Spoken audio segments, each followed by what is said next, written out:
Hello everyone and welcome to game 2 in a series between Monchi and TSL's Polt here on Antigua Shipyard. This is going to be, I believe, forced cross spawns.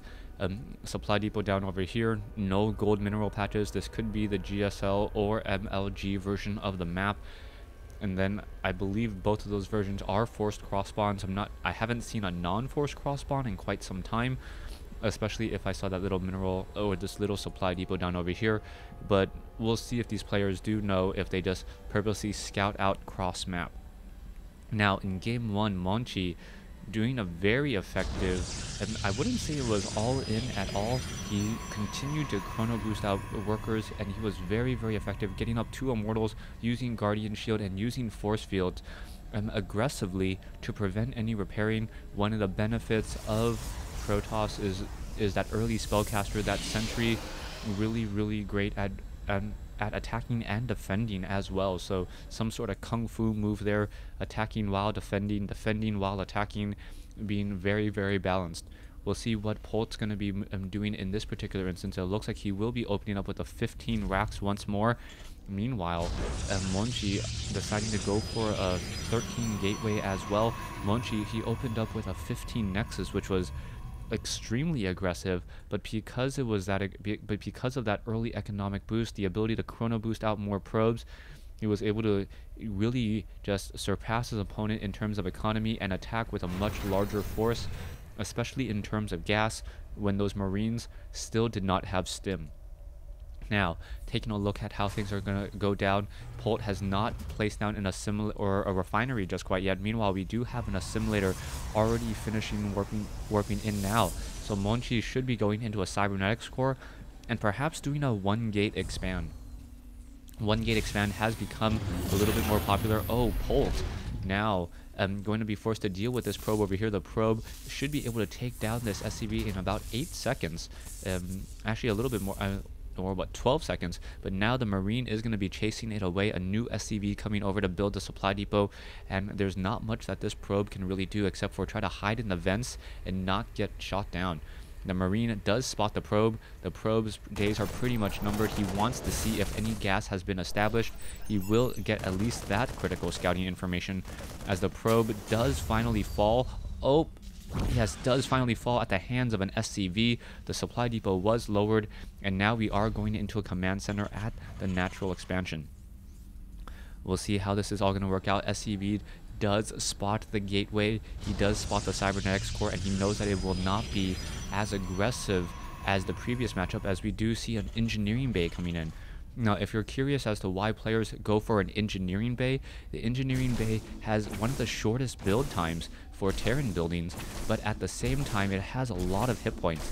So the building regeneration, or the amount of hit points, is much higher, forcing more damage to be dealt before it needs to be cancelled. Marines are all on the top of the field now, but a Stalker and a Zealot, a 4-food army should be able to easily handle this. Bunkers do take 40 seconds to build now, so the Stalker may try to chase away that SCV. If that Stalker is able to delay it, no, the Stalker is just simply going to hold at the Zelnaga Tower for a little while longer, making sure that the Zealot, or what is going on here? Oh, the Stalker going to go after the SCV. Polt was trying to do a bit more scouting, but nicely played by Monchi, able to track down and figure out where it was going. The bunker will be completed in time. So 4 Marines inside a bunker here, and we'll see if Polt overreacts. Polt, after losing game 1 due to a very effective rush, may decide to try to go for a better supply depot wall off here, making sure that units don't simply surround and take down that front door or able to do any sort of run by. Monchi looking to perhaps recreate his success on Tal'Darim Altar, now going for 1 proxy pylon and maybe going for 2 proxy pylons here.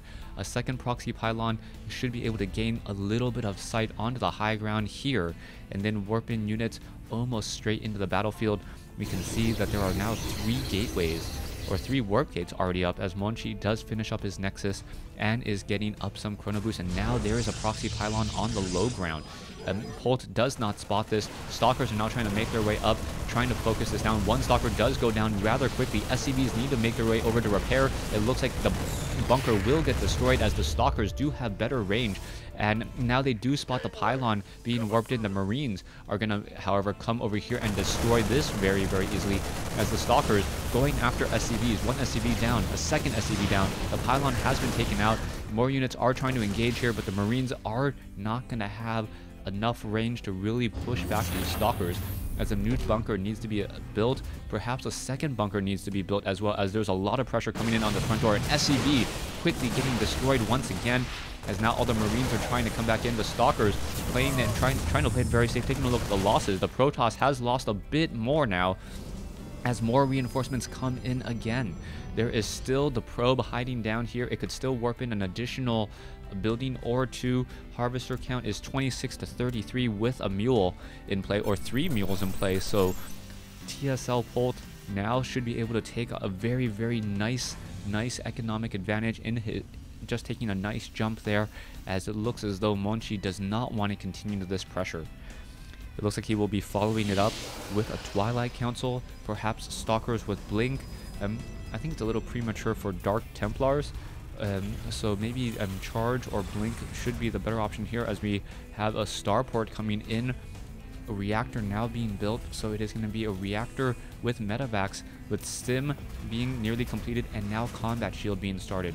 Standard double tech lab, 1 reactor for Marines and Marauders, a very balanced build here, but without any weapons upgrade. I believe that the Marines and the Marauders will have a slight edge over the gateway units, especially if Monchi doesn't get some Guardian Shields or try to reduce the damage somehow with force fields. Blink is being researched, as I mentioned, so it is going to be that route. Blink instead of Dark Templars. It is being chrono boosted. That is going to be very important, as Stalkers will be able to peel themselves away, and Stalker Blink Micro, reducing the amount of damage that those units take. Additional gateways now being warped in as well. We'll see in addition, so the total gateway count now up to 5 with a Twilight Council. No robotics facility though, surprisingly, as the units are now on the move. The factory does spot this additional proxy pylon. The Marines are going to be going straight after it, but the Stalkers and the other units attempting to take down the factory. The Marines, though, looking to perhaps do a really strong push. Both sides about even. 48 probes though compared to 40, but that does mean that TSL Polt has a stronger army at this point in the game, as the Marines apparently not stimming. There are 2 medevacs, and this is the strong point for Terran. Once they have stim, once they have medevacs, things are going to be a little bit more difficult, as the sentries perhaps are going to try to come down with a force field. This is going to be a little bit difficult to fight back. There's a Guardian Shield, there's a force field splitting up, taking down a couple of units. The units are going to peel back once more. Only 1 sentry here, as the units may try to do a medevac lift and an elevator drop. In comes the attack here. The stim has just ended, and once again reapplying that stim. Zealots trying to charge in. Zealots are not in the front. The Stalkers could blink after those units, and now getting in some nice fleeing damage once more. One of the issues in Terran versus Protoss is it almost feels like whoever runs first loses more units, as the Marauders and the Marines are able to slow down gateway units, but in the same way, Stalkers are able to close in on that distance so quickly. And here we go again, an engagement here up on the high ground, and Polt with a superior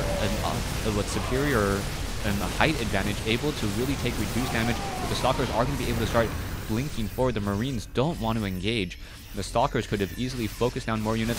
What's going to happen here? The Stalkers, lower hit point ones, are blinking back again, doing a great job, but now needing to run away, and who's going to lose some more units, and a nice round of blink. Unfortunately, Zealots don't blink, as Polt now takes about a 20-foot advantage. More units still warping in. Monchi could try to warp in some Zealots and then charge up the front, just simply sneak some units by. A round of Zealots with charge could deal a lot of damage inside an uncontested or no army base. Zealots now being forced to pull back as they see Marauders and Marines. 1 Zealot looks like it will go down. No weapons upgrade being started for Monchi. Meanwhile, Polt has 1-0 upgrades about to be completed, with the Stalkers coming in for a quick blink, focusing down the medevacs. A lot of medevacs have been destroyed. and that is going to be a very hard hit again. More units still coming in a little bit more. Monchi perhaps getting a bit too aggressive. The medevacs are out of hit points, but reinforcements are still coming in.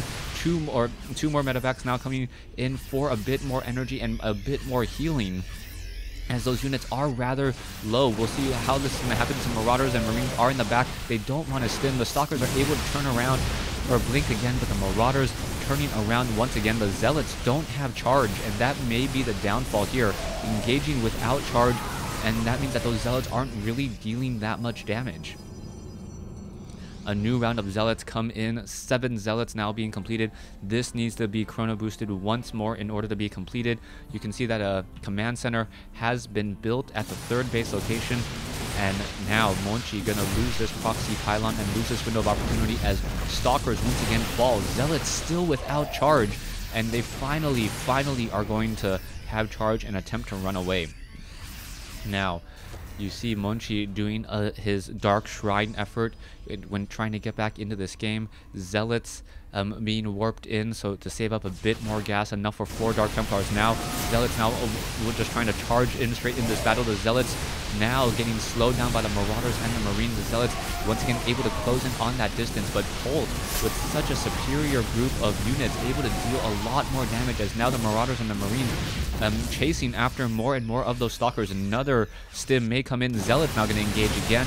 No, not that many Marines in this group though, so the Zealots only take 11 damage per attack, but all the Stalkers have been finished. Dark Shrine not completed, and there is the GG. Well played. So Monchi losing game 2 in this best of 3 series. Stay tuned for game 3.